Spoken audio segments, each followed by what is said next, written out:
You're listening to the Teach Better Talk podcast featuring expert educators eager to share progressive tactics to reach more students. Teach Better Talk is created by teachers and fueled by passion. Let's get started.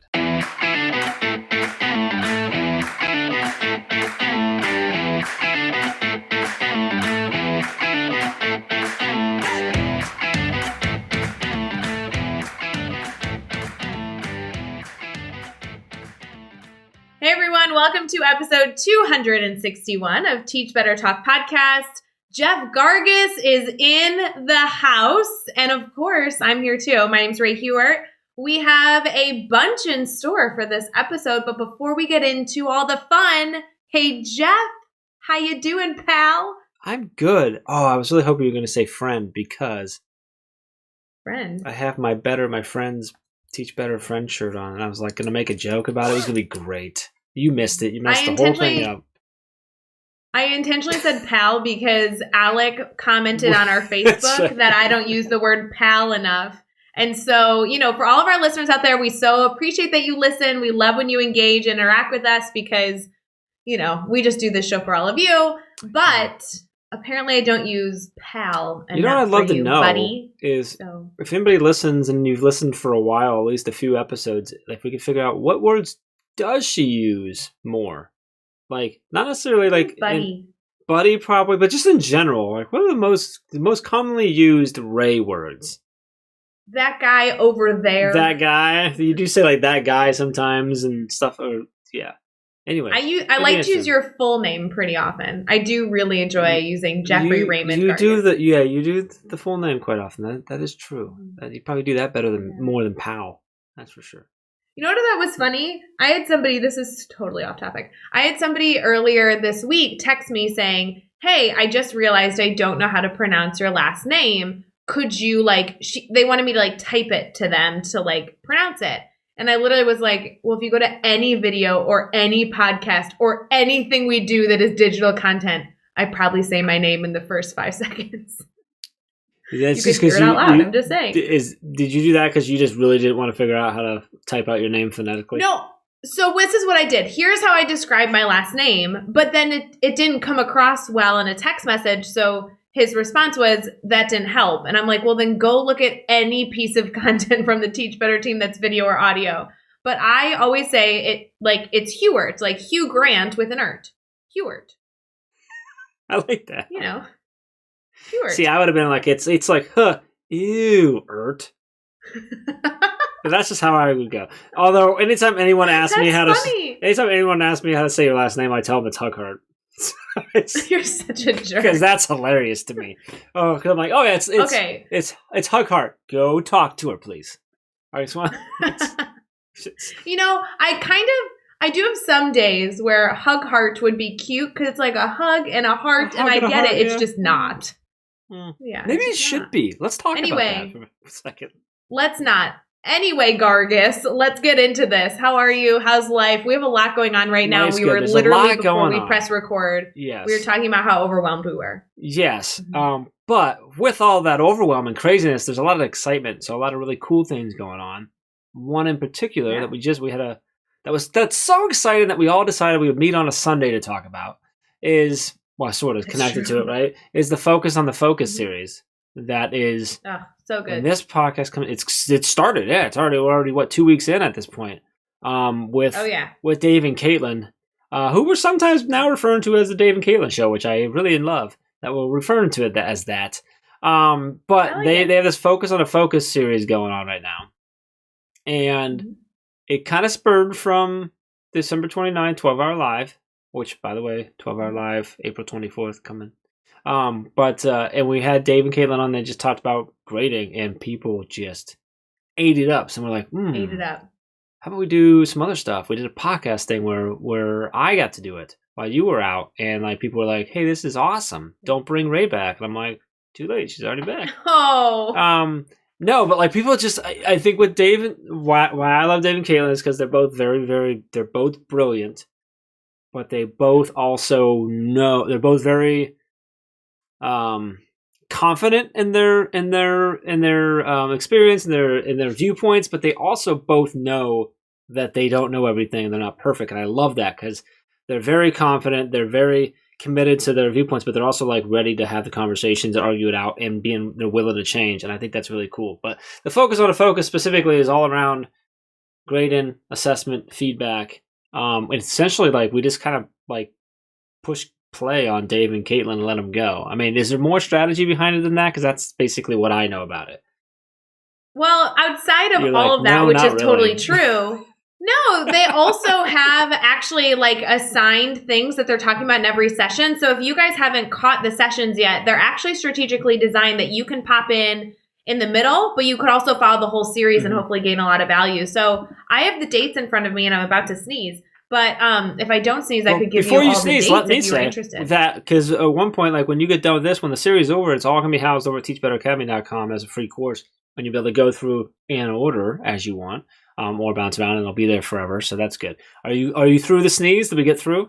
I don't think I'm gonna sneeze. It's like right there. It's like when it's on the tip of your tongue, like when you need a word. So when this episode comes out, it's gonna be what the 19th. So which means we'll have 2 weeks past. So what were those 2 weeks, and then what's coming up? Because on Wednesday they're gonna do another episode.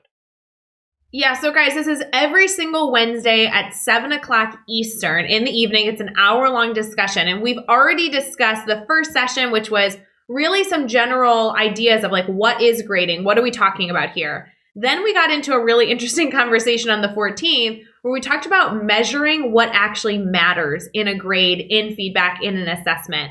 So the upcoming topics are talking about zeros and deadlines, and they actually shared some spoilers that Dave and Caitlin aren't necessarily against zeros or against deadlines. Like Caitlin even said she liked them. So I think that's going to create a really, really good discussion point because I think a lot of people saw that title and said, ooh, they're going to tell us you can never use a zero. You can't set any deadlines. And I don't think that's where this one's going to go. So I'm really excited to hear the dialogue on that. Then they're also going to dive into the concept of formatively and summatively assessing students. And then, Jeff, this is kind of a spoiler, but I want to make sure people have it on their calendar. We are doing something really, really special the first week of May. And we're going to be just like all over the place with really, really fun celebrations for teachers. So they're actually taking that week off. Yep. Although we will still be live Wednesday for about 1,000 other reasons. But their specific focus on the focus grading series will end on the 12th, which is when they're going to do a live Q&A, which is going to be really fun. Ooh, exciting. that's going to be fun, just doing the Q&A part. So yeah, that's super exciting. So that is live free, like Ray said, every Wednesday, anywhere that you can follow us on social media. That's on Facebook, that's in our private Facebook group, that's on Twitter, on Twitch, and on YouTube. So hopefully you'll check that out. Also, if you didn't want to watch, like write any of that down, we have our events calendar where you can literally see when the Teach Better team is live, when the Teach Better team has an event, when the Teach Better team's doing anything. It's at teachbetter.com/events calendar. Add that to your Google Calendar so you get notifications. And so then you can choose to either participate or hold off until it's in the academy. We even have on that events calendar, we even have Ray's sleep schedule. So like, is she getting her rest? No. Is she eating dinner? Like, when is it going to be? True. Like, it's just it's everything. It's everybody's schedule in there. No, that was a really cool thing that the marketing team put together, which is that calendar, which made it, because it was highly requested of like, hey, I feel like I'm missing stuff. And I can go back and watch the replays, but I'm missing the live stuff. And so we put that calendar together. So that's awesome. Also awesome was this episode. So Patricia Dickenson, Dr. Patricia Dickenson, she is the course lead over at National University. So she's essentially working with teachers to help teachers become teachers and be great teachers. She's a former middle school and elementary math teacher. She's a lover of math. She's an author. She's a podcaster. She dropped. I noticed something about her in this episode. Like, I'm trying. Which question was? Oh, the question when you talked about like excitement. She shared excitement, and then just like very quickly, organically flipped into like, I'm excited, and here's 5,000 pieces of advice you didn't ask for that were all amazing. And then it was like, okay, can we narrow the one advice? And we're like, oh, she nailed that too. And she just kept going. I enjoyed listening to her and talking to her. And I think this is a really good episode. I think people will be excited. We give away a copy of her book, so you got to hang around for that to figure out how to win that. So that's good. Ray, anything else? Math people teacher, are my people. Yeah, I know. Enjoy the episode. Exactly. So let's get into episode 261 with Dr. Patricia Dickenson. Hey everyone, it's Ray. We'll be right back to this episode, but I want to make sure that if you are a Teach Better Academy member, you know we just launched another course. You guys already are aware that we launch a course in our Teach Better Academy about every 30 to 40 days, and we just launched a brand new one here on April 12th.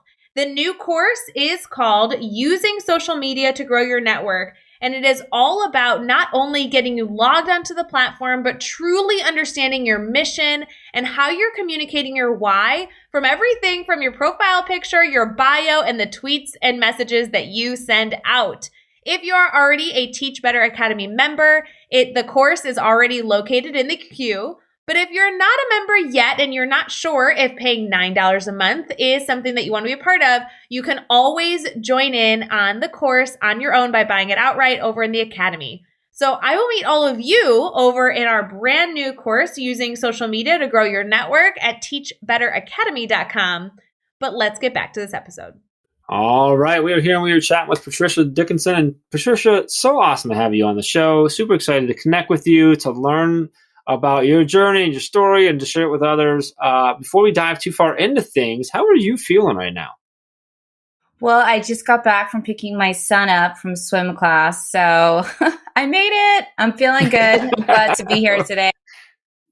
I like that we're celebrating victories. No, this is her celebrating a victory. Yes. She got it. She made it. Well, tomorrow's another big victory for me as well, because all three of my kids will be starting hybrid. And so we've been home, doing remote instruction for over the past year. So tomorrow is kind of like a big milestone in our family. So yes. That's a huge milestone. Well, we are sending you some love for that. What are the ages and grade levels? What are the grade levels ages, Patricia? Yeah, absolutely. So my youngest is in second grade, and she is 7. And then my middle son is in 5th grade. He is 11. And then my oldest is in 7th grade, and he is 13. Wow, so exciting. Wow. Yeah. I'm excited to have like a quiet house for a few hours. It's going to be like so epic. Yes. And it will be a big day for them that they get to kind of transition the way that they've been learning over the past year. So that's really exciting. I love all these victories. I want to kind of start out, Patricia, with allowing our listeners to get to know you. I know we are all newly connected as well, and I'm so eager to dive into your story and all the questions we have planned. But before we get into all that, would you mind kind of answering what you do? Yeah, absolutely. So I work full-time at National University, which is an online teacher credentialing program out here in California. And I've been with National since 2012. So I'm the course lead for the multiple and single subject math and science credential courses for the preliminary and multiple subject teaching credential. So I write courses, I staff courses, I train teachers to teach the courses that I've written, and then I obviously work with the teacher candidates in their digital portfolio, advising, teaching, all sorts of things. So that's what I'm currently doing. But I am a former elementary and middle school teacher, and I've started in the classroom back in 2000. I started teaching in Los Angeles, and I was a math coach for the Los Angeles Unified School District and was working in teacher professional development since 2003. So pretty busy. I love working with teachers, and I love working with the students. I have a little bit of ADD when it comes to work. I like to do a little bit of everything, keeps me on my toes, and I never get bored. I totally get it. You also, so I just want to dive right in. Let's go right into your book. Can you tell us a little bit about the book? Because we may or may not be doing a giveaway later on, if I remember correctly. That'd be awesome. Well, tell us a little bit about the book, like what it's about, but also like what spurred it on, what made you say, hey, I'm going to put this together, I'm going to put this out, and who should be looking into it?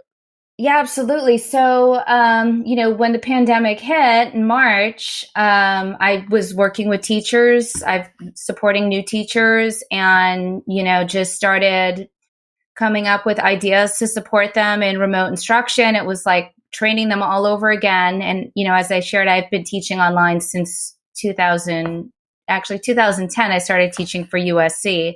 So I was just sharing best practices with them, specifically towards math, since I teach the math courses at the university, and just working with colleagues in the area as well, and being invited to come into their classroom and co-teach and work with the kiddos. So I just started curating tons of content, from digital projects to Google Jamboards to Nearpods to Peer Decks.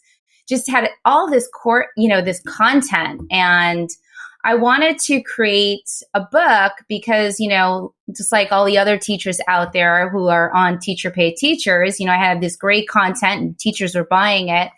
But the teachers that I was working with were like, I want to know how to do that. Like, I want to know how I can make a virtual manipulative, or how I can create my own Desmos, or how I can create collaborative structures online. So really just started writing the book based on a lot of, the work that I do, the notes, the questions, and worked really hard over the summer and was able to actually churn out a book by July. And at the same time, a colleague of mine who has an in-service teacher professional development program asked me to write a course on teaching math remotely. So the book is about best practices for teaching math remotely. It has over 100 digital resources for teachers to use, for them to, make a copy to make to their own students, to, change what they want to kind of build their own curriculum based on the funds of knowledge of the students that they work with. Just like the students out here in California might be so different than the students out in Ohio, right? Because they all have different experiences, but they have this baseline of how to get started with creating digital lessons. And then they have the opportunity to really own it and then shift it to their students and to their needs. I love it. Wow, that sounds like packed full of value there. So I meant to ask you beforehand, but when we talked about it before, but we didn't confirm it. We're going to give a copy away, correct? Is that still happening? Yes. Right, let's do it. Hang on. If that sounds like something you want, you got to hang on. We're going to do that a little bit later in the episode, so we'll come back to that. I wanted to ask. You have a podcast as well, correct? That's right. It's called. So tell us about. Not enough stuff for you to do. Apparently, let's do a podcast too, right? Tell us about the podcast. It's. I'm just messing with. It's the Teacher Prep with Dr. D, right? Is the podcast. That's right. So when I was getting my master's and my credential, I was always frustrated by the disconnect between the university and what I was actually experiencing in the classroom. But there's so much that is valuable in terms of research. So the focus of the podcast is really to blend research with best practices. So my guests are either one or the other, right? They're either people that are experts in the profession. Like I just had an interview with an expert in bilingual education. And then I build on the interview and share some best practices for the classroom, or vice versa. I might have someone came in and we talked about going gradeless. And then I filled in with all the research and the best practices from what the research says. So it's really to kind of build that blend of research and best practices for the practitioner. And so, I generally work with new teachers, pre-service teachers. So giving them an opportunity to really get that best practice and the research, whether they're gardening or going to the gym, and the teacher candidates really love it. I love it. Well, obviously, we're fans of podcasts here, so make sure you subscribe and rate that. Go check that out. That's awesome. All right, I want to dive in, Patricia, if we can, into one of my favorite questions that we ask on this podcast. That's when we talk about failure. And, I always say that I've been fortunate to fail a lot, because even though I didn't necessarily love them when it happened, I still feel like I continually learn almost daily from things that I might have failed years ago that I'm still pulling lessons from. So I love sharing these stories to help us find how we can pull lessons from that. So hoping you can share a story with us about a time that you've had a failure. Kind of take us there with you. What happened? How did you overcome that? And then what did you pull away from that experience? Yes, absolutely. Failure has also kind of been part of my approach to life. I fail often, and I take those failures and think what I can learn from them and how I can grow. And typically what I find whenever I do experience failures is that somehow I always land on my feet and another door tends to open. So I know God's got my back because I've made a lot of mistakes, some of them just from being so passionate about what I do. Either a lot of times it's for trying to advocate for children. And as you know, working for bureaucracy, there's a lot of red tape and you can step on other people's toes. But I did end up in the teacher room one time because I was advocating for a student who I felt was wrongfully targeted by the administration for just, being involved in an act when he wasn't even there, and just because someone said he was there. And so I advocated for him. And anyways, it was a crazy time. I never thought that I would be there in a situation. And it was like right after I had my doctorate, and I was just like, whoa, what is going on? It can be scary. I think, we tend to espouse all these like wonderful ideals about teaching, but at the end of the day, I think teachers really need to be aware of just, some of the dangers that they can get into if they don't make good choices. So, one time I had a student who literally showed up to my class and she was tripping out on drugs. And as a brand new teacher, that was really scary because I wanted to advocate and help the student. But at the same time, like, I have a professional teaching credential and I have a legal responsibility to report this. So it's a slippery slope, and it's very emotional, and it's a very, you have to just be constantly thinking about how your actions can unfold and how that might hurt you professionally. So I would say that making the right decision in that situation was a good thing, because had that student gone out, got into a car, got into an accident, I would have been responsible. So obviously I did let the administration know, and, then that student was taken care of. She came to me because she was scared. She had taken drugs and she didn't know what kind of effect it would have on her. I mean, so these are things. So, I mean, it's kind of like there's great things about failing. Like, hey, I did a lesson plan and it totally bombed, but I learned a lot about how to approach instruction, what not to do. Like, whoa, I did a lesson plan. I was trying to teach my kids about making slime, and I thought, oh, this would be a great way to do ratios, because they'd have to find the ratio of the different ingredients and see what's the best texture of slime. Well, it was a total disaster. There was slime all over the room. We didn't even really talk about relationships. I mean, so, pick and choose what you take risks on. That's, I guess, where I'm going with, we are professionals. We want to always model excellence. We want to make sure that our students are safe.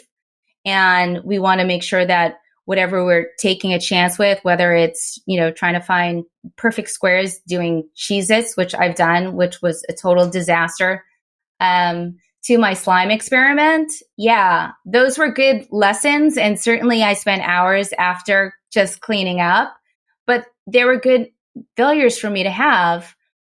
Because I learned more about myself. I learned about what would have made the lesson better. I learned, what my students can handle. But other lessons, like I said, when it comes into student safety, when it comes to like, wow, this student needs a ride home. Should I be driving them home? Thinking like 10 steps ahead. Where could this lead? How could this get me in trouble as a professional? I think there are so many different pieces of advice in there. I really love your mindset of wanting to do what's well for students, but also acknowledging that, of course, we have responsibilities as educators that we need to ensure that we are making the right choices. So I want to get into a little bit about what fuels your fire. What really is keeping you excited about education and all that you're involved in? Can you tell us a little about that? Sure, absolutely. Well, I mean, for the past year and a half, I've certainly been focused on, my kiddos and getting them excited and motivated to show up for Zoom every day and do their best. So that's kind of been my ethos for the past year and a half. But, in terms of education, I think we've really come full circle with technology and some of the benefits and some of the drawbacks of technology. I think people are really looking back on 2020 and saying, hey, we really need to focus on relationships because relationships really matter. That's number one. Like the technology can be great and the technology can make my job easier, or it can create a space for us to look at lessons and learn remotely. But at the same time, it's really about those relationships. So I think it's really important that no matter what technology you're using, that it's going to support having those relationships with your students. It's going to support having them collaborate and, use breakout rooms or use a Google Jamboard for them to work collaboratively and share their ideas. So I'm excited that, schools are going to be opening back up and teachers have built up their digital toolkit. They're feeling much more comfortable with using technology. They're feeling much more comfortable with making mistakes, with failures. I think, that's for me, I watch teacher candidates all the time, and they're certainly much more open to failure. They're certainly much more open to stretching themselves and using technology. So I think that's really exciting, but I think there's a lot of work that still needs to be done. There's a lot of children who have had significant learning loss this year, whether it's, because they don't have resources at home. Not everybody has a parent who's able to stay at home with them and, help them out with their homework or make sure that they are online and doing what they need to do. So I think we need to be really mindful of those types of opportunities to support our kids and give them the kinds of services that they need. No, great advice. Definitely something I want everybody to consider as they continue to find, the right steps to be taking, and absolutely something that is extremely exciting. I mean, discussing how educators have really been collecting tools for your toolkit that are all focused on how to better utilize technology is a huge success that I've seen so many educators dive into. I know you continue to share a ton of advice, but if you had to identify one piece of advice that you would give teachers, what would that be? Well, absolutely. If you haven't experienced failure in the past year and a half, I would strongly encourage you to embrace failure because that is where the adaptations happen in your practice. It's part of that process that pushes us to become great teachers. So certainly just try new things, whether it's making your own flipped video for the first time or, jumping on an ed puzzle, maybe even creating your own ed puzzle. I had my students do that, and my kids do that, and it was a fun experience. It opens a lot of doors. Or have them do a podcast and share what they know about the Roman Empire, or pretend they're an archaeologist looking, for remains. So things like that, I think we need to continue to push our practice and be okay with failure. And certainly just don't assign a value to yourself. Don't let it define, your self-worth. Give yourself permission to fail and give yourself permission to grow. And just continue to try new things. There's a lot of wonderful innovations that are just on the horizon, whether it's VR I love content integration. I think focusing on how you can take your subject area and integrate it across the curriculum is a huge benefit for all learners, but especially our English language learners, because it allows them to transfer that academic language into other content areas. And it's really shown in the research to have a huge opportunity for them to grow significantly in their academic achievement. So hopefully some of the ideas that I shared will help you think about what you want to bring back into the classroom. I love that. Tons of ideas there. I'm going to grab out where you say, don't be afraid to fail. And if you haven't done it for recently, you should go try to do that and fail and learn from it. So I want to harp on that and lead us into giving away a copy of your book. Absolutely. So the book, The Virtual Classroom, Creating Distance Learning Experiences in Math for K-8 Learners. But here's what I'm going to suggest. If you're okay with it, Patricia, I'm going to say, they need to tweet out or hit us up on Instagram. Oh, actually, let's go there. What's your preferred, Twitter or Instagram? Where do you go most? Oh, man. I've been a big Twitter fan for a very long time because the math teacher blogosphere and MTBOS has always been my go-to for getting new ideas for teaching math. I've recently just started putting my toe in Instagram. I like the pictures, but I'm going to say Twitter. All right. We're going to go to Twitter. You need to tweet out at @TeachBetterTeam. Use hashtag #TeachBetterTalk. And then, Patricia, can you tell us real quick your Twitter handle? @TeacherPrep. @TeacherPrep. Share that out. I would like you to share with Patricia one way that you have recently failed and learned. So that's what I'm looking for. Something that you weren't afraid to fail and the lesson you took from it. We'll pick some randomly, and Patricia's going to get a book out to you. So that's that. Let's get into the 6 questions. I'm going to throw these next 6 questions at you. Your goal is to answer each one in 15 seconds or less. You ready? Each question, 15 seconds. Yep. Okay. You ready? Okay. She's like doing the math. All right, then. Okay, I got it. What is one EdTech tool you cannot live without? I love Google Jamboard. It's very versatile. If you're a Google Classroom, you could assign it to students. You could create collaborative Jamboards for students to work in groups. It has a lot of versatility, so I'm going to go with Jamboard. What is a good book you're reading right now? I just started reading the last lecture. I just finished When Breath Becomes Air. I'm really interested in spirituality books. I love first-person narratives and books where people are talking about life right before the brink of death. I know that's kind of bizarre, but it's just always been my jam. Who do we need to follow on Twitter or Instagram today? I'm going to give a shout out to some of my local peeps that have been super supportive and just great friends. At William Franzel, he is a science and STEM coach for the Monterey Unified School District. He is super on the edge. I love his innovation. And Ben Cogswell, he is the Kinder Rockets guru and Seesaw master. So if you are an early elementary teacher, definitely check out Ben Cogswell.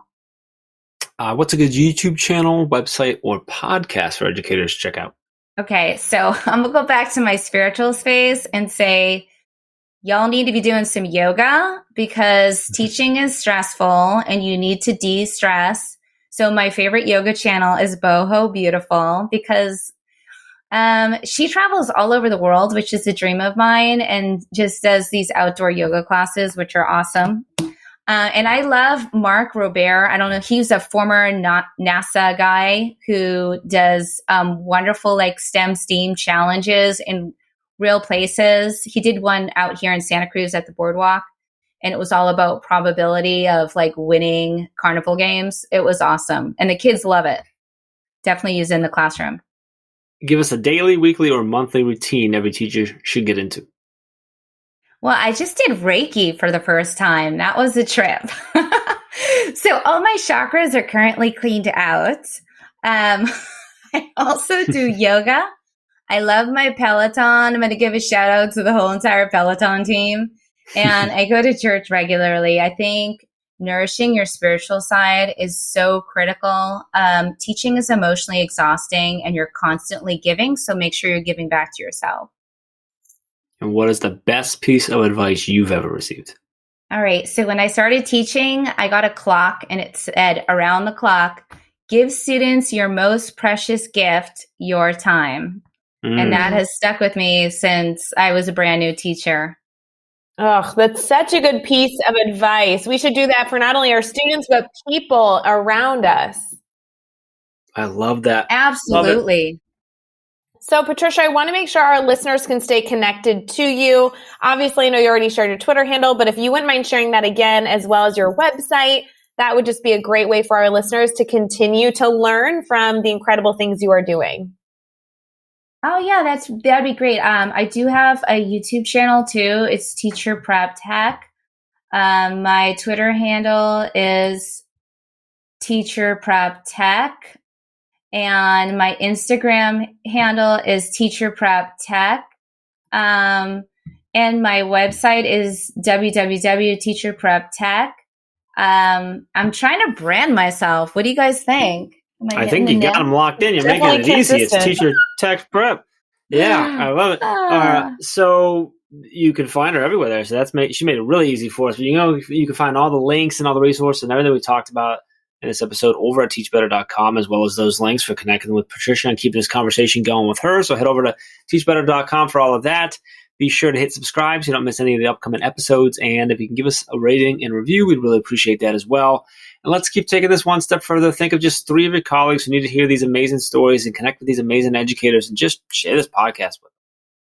Patricia, this was awesome. I'm so excited for people to hear this and get to know you a little bit better and hopefully connect with you and continue growing with you. Really, really appreciate you taking some time and hanging out with us. Thank you. Thanks so much. Until next time, let's get out there and let's teach better.